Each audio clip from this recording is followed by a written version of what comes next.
अगर आप दुखी हैं किसी वजह से या डिप्रेस्ड हैं या एंशियस हैं किसी वजह से, तो आप ये सुन सकते हैं। एक इंसान ने बहुत अच्छी बात कही थी कि आप लहरों को नहीं रोक सकते हो समंदर की, बट आप तैरना सीख सकते हो। इसी तरीके से आपकी लाइफ में जो भी प्रॉब्लम्स आती हैं, जो भी दुख आते हैं, जो भी एंजाइटी आती है, जो भी इमोशंस आप जिस चीज़ से गुजरते हो, आप वो चीज़ें नहीं रोक सकते जो आपकी लाइफ में आ रही हैं, बट आप उस पर कैसे रिएक्ट करते हो वो आप रोक सकते हो। वो आपके हाथ में नहीं कि आपको क्या दिया जाता है, बट आप उससे कैसे डील करते हो ये आपके हाथ में ज़रूर है। आपका रिएक्शन आप ही के हाथ में होता है।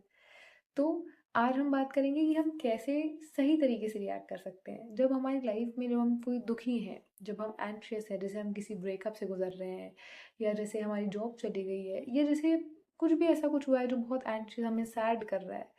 पहली चीज़ तो सांस लेना चाहिए। रुको, एक स्टेप पीछे लो, सांस लो, सोचो कि यार ऐसा क्यों हो रहा है। अगर मैं दुख फील कर रहा हूँ तो मैं क्यों दुख फील कर रहा हूँ। अब उसका रीज़न कुछ भी हो सकता है। ब्रेकअप हुआ है इसलिए दुख हो रहा है, जॉब चली गई इसलिए दुख हो रहा है, जॉब नहीं मिल रही इसलिए दुख हो रहा है, पैसे नहीं है इसलिए दुख हो रहा है, कर्जा है इसलिए दुख हो रहा है।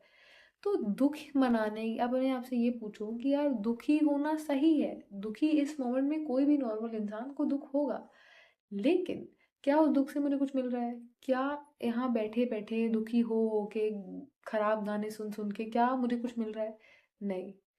तो आप ये सोचो कि मैं क्या कर सकता हूँ ऐसा, मैं ऐसा क्या कर सकता हूँ जिससे ये दुख कम हो जाए, जिससे मेरी प्रॉब्लम सॉल्व हो जाए। अगर मेरा ब्रेकअप हुआ है तो मैं क्या कर सकता हूँ, जाके अपने फ्रेंड को एक फ़ोन लगाऊं, उससे बात करूँ, नहीं तो किसी और से बात करूँ, किसी और से ढूंढूं, किसी और से बात करूँ, किसी और को देखूँ। ये ना सोचूं, ऐसे ही लाइक क्लंग ना करूँ पिछले जो हो चुका है उस पर, पास्ट में ड्वेल करने की जगह पर, पास्ट में घूमने की जगह पर, पास्ट की बातों पे सोचने की जगह पर मैं आज को देखूँ, मैं आज को सोचूं कि मैं ऐसा आज क्या कर सकता हूँ जिससे ये दुख चला जाए, ये डिप्रेशन चला जाए, ये एनजाइटी चली जाए।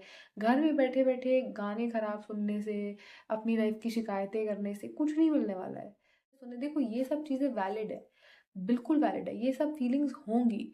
बट इस फीलिंग्स को कब तक आप अपने अंदर दबा के कब तक मतलब इस पे घूमते रहोगे, ये आपको चूज करना है। कि जिस मोमेंट पे आप डिसाइड कर लो कि नहीं अब मुझे कुछ ऐसा स्टेप लेना है जिससे ये चीज़ चली जाए, चाहे मैं कोई भी स्टेप लूँ, उसको करो, उस पर काम करो, and then you will see कि आप धीरे धीरे इम्प्रूव करना।